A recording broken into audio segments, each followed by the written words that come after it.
করে দিলাম প্রথম মানে সে জীবতটা করছে ডাহিরি করলো কি উড়া না ওই যে এখন কারে করছে ডাহি মানে ওর এইবার সে আসলো আসলি তা হলো কি বাজনাটা তালে খেলায় বাজাইও তালে বাজাইও হ্যাঁ হ্যাঁ মনি তুই গা দিবানি বাজাই তা প্রথমেই আর কি মহাদেবের নিদ্রা ভঙ্গ করলে বুঝছ তার কারণ ওই জলে ছাড়িয়ে দিলি যাইয়ে যদি যে জায়গায় ঢোবে ওখানি পরে নিদ্রা দিতে যায় তা সেই নিদ্রাটা বন্ধ করবি না নাই ঘুমায় থাইলি ডাক্তার নাকি যা নিদ্রা ভঙ্গ করিয়ে তারপরে যে ধূপ ধূপ দিল পুরাইয়ে ধূপ পুরাই দিয়ে বলল কি এই বেড়া মহাদেব আসো ওই মহাদেবের আশা যেই দিল আস্তে আস্তে আস্তে আস্তে আস্তে আস্তে টানকে বেড়ে বেঁধে দিল তা বললো পূজা জবাবত কি পূজা জবাবত কি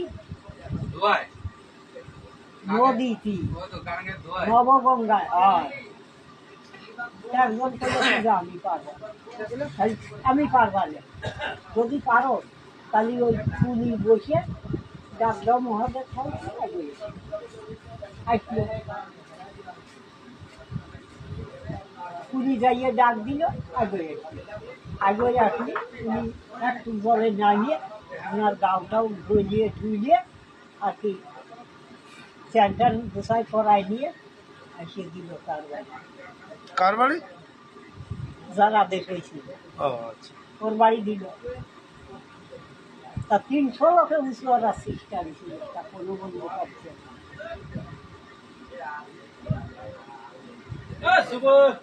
কি হবে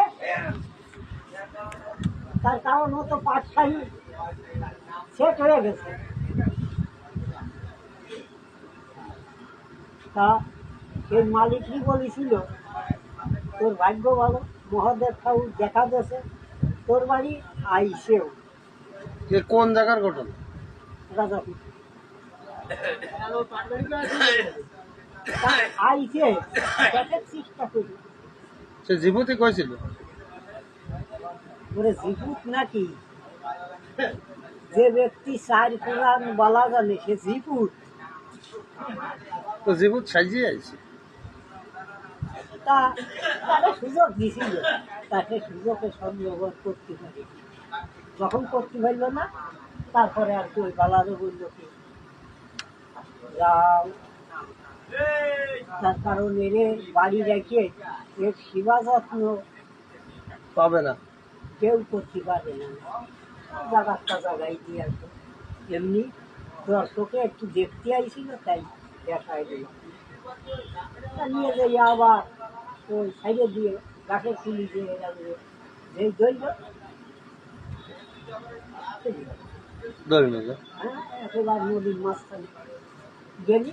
তখন কি আস্তে আস্তে আস্তে আস্তে আস্তে আস্তে যে ডুবে গেল নিদ্রা বন্ধ দিয়ে